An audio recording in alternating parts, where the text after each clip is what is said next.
예, 주가가 우리가 지금 현재 상태에서 만약 이렇게 빠졌다가 올라온다면 지금 우리가 여기서 갖고 있는 여기서 내가 매수해서 가지고 있는 종목들 이런 종목들은 어찌됐든 지금 저가를 낮췄다 올릴 거예요. 시장에서 지금 현재 상황에서 돌릴 수 있는 방법의 가지수를 두 가지를 놓고 볼 때 현재 상태에서 12월 30일 날 저가를 깨지 않고 저 버티고 오늘 살짝 이탈했지만 다시 돌려가지고 이 추세선 위로 올라오면서 돌린 흐름이 나올 것인가, 이 부분이 첫 번째 가지수가 되겠고, 두 번째는 저가를 한번 더 깨거나 테스트를 다시 한번 받고 그 다음에 이 상방을 돌파하는 형태가 나오거나, 이 두 가지 중에 하나라고 좀 봐야 되는데, 이 두 가지라 봤을 때 지금 내가 여러 가지 문제를 가지고 있는 상황에서 지금 여기를 겪고 있는 과정이라고 본다면 이 구간에서 어떻게 할 것이냐를 지금 이야기했잖아요. 이 구간에서 일단 저가를 깬다 그러면 1번 일단 털고 다시 시장을 보면서 모은다. 2번 지금 현재 상황에서 털지 않고 있다가 추가 매수를 해가지고 단가를 낮춘 다음에 그 다음에 시세가 좋아지면 보유하거나 가져간다.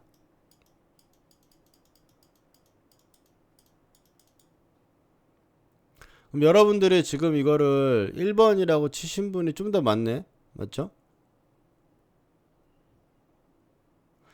마음이 1번인 거죠. 몸은 2번으로 하는데. 손가락은 2번으로 하는데 마음은 1번인 거잖아요.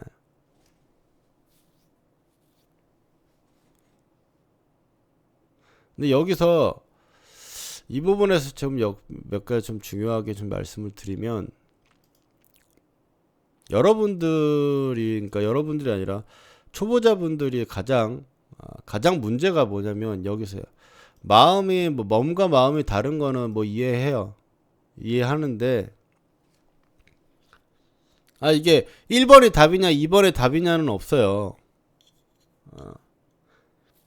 장점, 털고 다시 모으면 이 턴 거는 확정 손실이 돼갖고 더 이상 손실을 보지 않아요. 털고 다시 그러니까 여기서 털고 어느 정도 밑에 자리가 왔을 때 다시 모으거나 매수할 타이밍을 가지고 분할 매수를 다시 한 단계 레벨 다운 정도 돼가지고 봐야 되니까. 이게 상승장 매매법이라고 하는 게 있고 하락장 매매법이라는 거 하는 게 있는데, 상승장 매매법은 보통 이평선을 타는 매매법을 많이 쓰는데요. 하락장 매매법은 어떤 식으로 보통 많이 하냐면, 지금 현재 이 정도 마디가 있는 하락에서 박스권을 그렸다면 그만큼 더 빠졌을 때부터 분할 매수로 들어가서 바로 이 지지했었던 바로 직전 저점까지 먹는 형태가 하락장 매매라고 볼 수 있어요. 그래서 하락장 매매는 보통 일반적으로 계단신 하락에 대한 박스권 매매가 맞는 거고, 왜? 추세가 비추세니까. 추세가 역추세거나 비추세니까. 근데 상승 추세이거나 주가가 올라가는 상황이라면 이동평균선을 타고 계속 올라가기 때문에 움직이는 선에 대응해가지고 매수를 해야지, 그렇지 않으면 강한 종목을 절대 못 잡아요. 왜냐면 강한 종목을 분명히 상승장에도 이렇게 레벨업을 하면서 박스권이었다가 하나 레벨업하고 올라갔다가 하나 이런 식으로 올라가는 게 물론 대형주에서는 되게 많이 나와요. 왜냐면 대형주는 무겁기도 하고 들어 올리는데 힘도 많이 드니까. 근데 대형주들도 시세가 나오는 방향에서 아까 동국제약 같은 거 차트를 보면 들면 그냥 가야 돼. 계속 들어야 돼요. 돈이 많이 드니까. 빠지면 안 돼. 대형주는 한번 가면. 그래서 조금씩 가더라도 이게 완전히 예전에 제 블로그 이제 프사처럼 난 천천히 가긴 하지만 뒤로 가지 않는 그런 종목이 되는 거죠, 대형주들이. 근데 우리가 노리는 건 보통 테마주라든지 뭐 좀 강한 시세를 낼 수 있고, 뭐 수익률이 그래도 기대 수익률이 6개월에 10%, 뭐 15%뭐 이렇게 보려고 매매를 하는 게 아니라 한 달에 15% 20% 사실 먹으려고 하는 거잖아요. 어, 그러다 보니까 이평선을 가지고 매매를 하는 방향성이라는 부분이 나온다. 근데 이제 털고 다시 모은다라는 부분들을 봤을 때 이제 털고 다시 모으는 장점이라고 보면 단가가 엄청나게 낮아져요. 그러니까 처음에는 이제 확정 손실을 봤지만 손절매를 했다면 손실이거나 확정 손실을 봤지만 단가가 되게 낮아지기 때문에 그 다음번에 매매는 안정된 홀딩을 할 수가 있죠. 단가가 좋으니까 흔들릴 구간에서 좀 더 볼 수 있거나 지켜볼 수가 있겠죠. 왜냐하면 바닥권에서 올라왔을 때 양봉이 굉장히 길게 상한가를 하나 가도요. 이게 5일선을 깨지 않는 상태로 유지한다. 어느 정도 주가가 이렇게 막 올라가면 5일선도 한 번도 안 깨고 주구장창 올라가는 종목들 있잖아요. 너무 부러워. 근데 그게 상승 초기일 때는 그 5일선까지 빠지는 걸 버티는 게 정말 어려워요. 왜냐면 내가 수익이 30%인데 5일선까지 빠지면은 진짜 20%가 밀려야 되거든요, 다시. 그래서 기회비용이라는 건 그건 이제 매매의 다른 이야기니까 이건 거기서까지 마무리하고 지금 오늘 얘기할 부분들에서 이제 털고 다시 모은다. 혹은 추가 매수를 해가지고 가져가거나 그 다음에 매수가 위로 올라오면 어느 정도 수익 정리하고 홀딩하는 식으로 간다. 그러면 털고 다시 모은다라는 건 단가가 좋기 때문에 들고 가기가 좋다라고 그랬고요. 들고 가기가 좋고 만약 올라와서 이 처음에 있었던 이 자리를 고가를 갱신하는 형태의 저가 이탈 후에 상방 돌파가 나오게 되면 얘는 내가 단가가 좋기 때문에 이제 이 구간만 안 깨지면 계속 들고 갈 수가 있잖아요. 그 다음에 흔들어도. 맞죠? 그런 장점이 있는데 단점이 뭐냐면 단점은 뭐겠어요?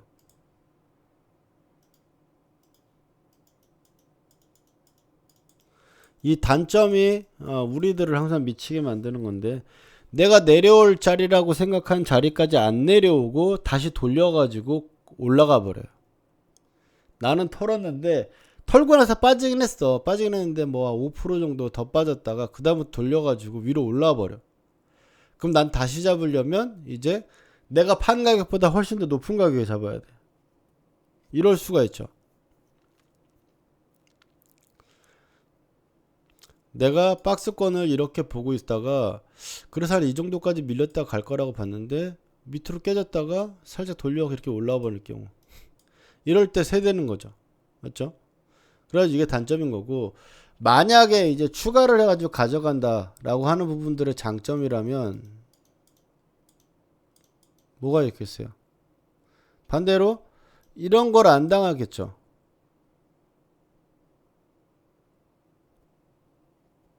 맞죠?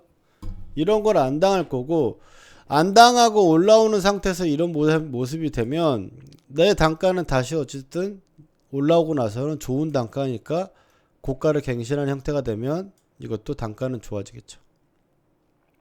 근데 내가 원하는 것만큼 이제 빠졌다면 추가 매수를 해가지고 매수가 정도 수준에 왔을 때 가져갈지 말지 판단하는 부분들이 있어야겠고요. 근데 이 부분의 단점은 뭐냐면 여기 와가지고 여기서 추가 매수를 하려면 이 하락폭에 이제 최소 반등치라고 있어요. 이제 엘리어트 파동 이론의 조정폭에 대한 반등치를 보면 이제 저점 대비 한번 하락하고 나서 저점 대비 38.2%가 반등을 주거나 61.8%가 반등을 준단 말이에요. 보통 이론상으로. 근데 그럼 최소한 38.2%가 올라왔을 때 여기 깨지고 나서 38.2%가 올라왔을 때 내가 수익 자리가 되려면 추가 매수는 무조건 2배나 2.5배 정도 하는 게 좋거든요. 1.5 하면 원래는 수치상으로 딱 맞는데 그럼 거의 본전 수준이라 가지고 이건 사실 원래 추가하려면 추천은 안 드리고 2배 정도가 무난하거든요. 자, 2배를 내가 추가를 한다라는 게 본다면 심리적으로 좀 힘들어요. 첫 번째 단점은 심리적으로 힘들다는 게 뭐냐면 처음에 1이라는 가정 갖고 있는 종목에서 내가 추가 매수를 한다라는 게 마이너스 10% 정도 10에서 15% 정도 빠지면 추가 매수를 하기가 손이 나가기 쉬워요. 왜? 내가 2배를 여기서 매수를 해버리면 마이너스 15%라도 2배를 매수해버리면 마이너스 5%로 줄어들죠. 5%는 금방이라도 한번 튀면 갈 것 같거든. 맞죠? 그런 생각 들잖아요. 만약에 마이너스 10% 정도에서 내가 2배를 산다? 그러면 마이너스 3%인데 3%뭐 자다 일어나가지고 미국장 올랐으면 먹을 수 있는 폭이잖아요 사실. 그럼 나올 수 있는 거라고 보는데 그런데 추가를 보통을 해야 되는 자리들은 마이너스 25% 이상 30% 언저리 정도 될 때 추가 자리가 돼요. 보통은 우리가 보통 매매하는 테마주나든지 이런 종목들이 대부분 그 정도 퍼센트에서 되기 때문에 거기서 이제 2배를 산다라는 게 첫 번째로 심리적으로 힘들고 그에 따라서 또 추가적으로 봤을 때 거기서 빠졌는데 내가 2배를 사면 마이너스 8% 7%가 될 거예요. 그러면 그거가 이제 만약 비중은 늘려놨는데 거기서 더 빠지면 이제 스트레스가 손실폭이 굉장히 커질 수가 있고 내가 예상을 하는 부분이 아니라 여기서 한번 레벨 다운이 되면 분명히 반등 줄 거야 라고 생각을 하고 있는데 거기서 더 빠져버리면 이거 오도가도 못해. 그런 단점이 있는 거죠. 추가를 해서 가져간다라는 거. 보통 확률적으로 봤을 때 추가를 해가지고 가져가는 게 매수가 위에서 올라올 확률이나 빠져나올 확률은 높은 편이에요. 높은 편이다. 근데 주식하는 사람들은 그렇게 생각하면 안 돼요. 높은 편이라는 건 아무 문제가 안 돼. 단 한 번의 문제가 나를 힘들게 하는 거거든요. 코로나 감염률이 아무리 높아도 내가 감염이 안 됐으면은 나는 모르는 일이고 남의 일인데 오미크론 전국에 뭐 몇 명 안 된다고 하는데 내가 걸렸으면 나한테는 100%가 되는 거잖아요.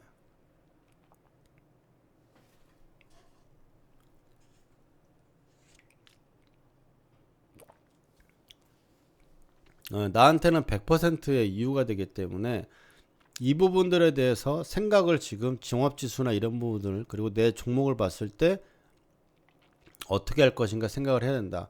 아까 제가 뭐 중요하다고 말씀드린 게 뭐냐면 초보자분들이 막 가장 많이 하는 문제가 뭐냐. 여기서 가장 큰 문제가 뭐예요? 여러분들 생각하실 때 뭐가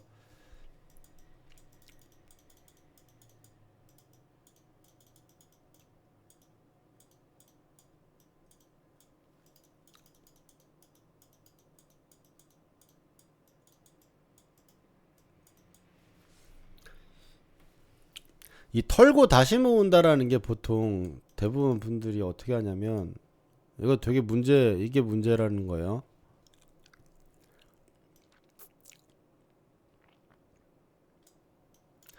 여기서 이제 빠질 것 같다 뭐 하다 그러면 이게 살짝 진짜 이게 3%도 안 되는 뭐 이런 부분인데 이런 부분이 나오면 여기서 털어버려요. 씨, 안 좋네 지금 계속 털고 다시 사야지. 그럼 얘는 일 가버려.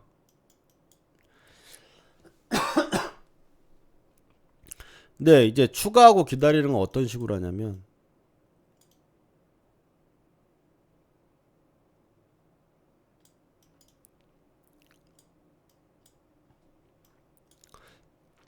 보통 이렇게 되게 작은 것들 그 다음에 깨질까 말까 고민하는 상황에서 못 참고 던지지 말고 그때는 봐야 되는 거고요.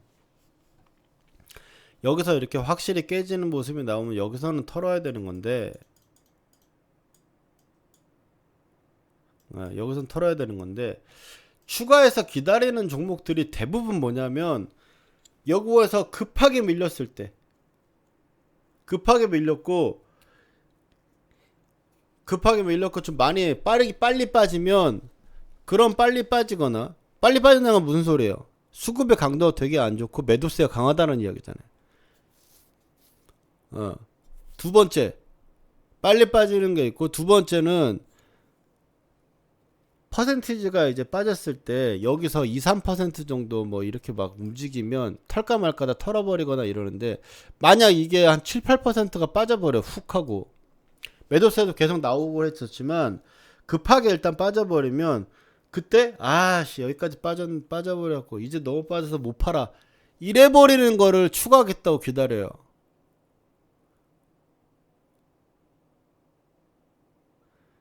보통 기본적으로 추가를 인지하고 있는 상태에서 저기서 추가를 해야지라고 기다리는 거랑, 기다려가지고 거기 오면 추가 매수 해가지고 가져가겠다, 이게 시장이 이런 식으로 계속 지금 이런 식으로 빠지다 보니까 어쩔 수 없이 그런 식으로 돼가지고, 아 여기서 해가지고 여기서 자리 잡아가지고 이 자리 해가지고 돌려 나와야지, 이런 식으로 생각을 하고 해야, 이게 전략인 거고 이게 생각인 거고, 내가 추가해서 기다릴 거냐 말 거냐 판단하거나 내가 매매 결정을 함에 있어서 정하는 건데, 대부분은 의도치 않게 갑자기 급하게 빠져가지고 날 때, 그렇게 빠질 때, 아 이거 못 팔아 이제 기다려, 이런 식으로 바뀌어 버리는 거죠. 그러니까 제일 안 좋은 상황에 안 좋은 포인트는 기다리겠다고 가져가는 거예요. 그러니까 그런 종목들이 밑으로 빠진다. 근데 그게 급하게 빠져가지고 만약에 마이너스 20% 30%가 넘어 30%가 가까이 돼가, 그럼 추가하라고 하면 추가할 마음 안 생겨요. 그러면 진짜 넉 달, 5달 기다려가지고 올라오면 다행이고 안 올라오면 영원히 들고 가는 상황이 돼버린다고. 대부분 이런 종목들이 한두 개씩 지금 갖고 계신 분이 만약 있으면 이런 이해도가 아직 좀 부족한 부분이 있다라는 거죠.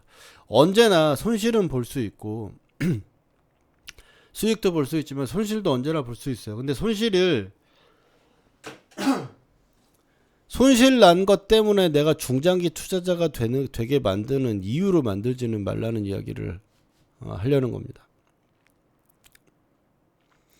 그래서 털고 다시 모을 거냐, 추가해서 기다릴 거냐, 이 부분들을 한번 고민을 해가지고 지금 시장에 적용해가지고 우리가 앞으로에 대한 준비, 시장에 대한 준비, 이런 부분들을 지금 현재 가지고 있는 종목들을 가지고 한번 생각을 해보시면 좋을 것 같아요. 지금 목소리가 좀 살짝 저도 말라가지고요. 한 5분 정도 쉬었다가 방송을 하도록 하겠습니다. 일단 기초 부분들에 대해서 오늘 매매에서 지금 현재 시장에 대한 부분들, 그 다음에 내가 매매를 할 때 털고 다시 모으거나 다시 투입할 거냐, 그 다음에 추가를 할 생각을 가지고 기다릴 것이냐, 이건 분명히 두 개 다 전략이잖아요. 맞죠? 전략인 거지. 그래서 이거를 지금 그런 상황이 안 나왔지만 그런 상황이 나왔을 때 어떻게 할지 정해놓고 우리가 대응을 해야 된다. 정해두지 않은 것과 그러니까 정해두는 거랑은 천지 차이고요. 정해두지 않으니까 이렇게 정말 팔아야 될 것들을 그냥 들고 가버리게 되는 형태의 잘못이나 실수가 만들어지곤 합니다. 네, 여기까지 하고 5분 후에 뵙도록 하겠습니다.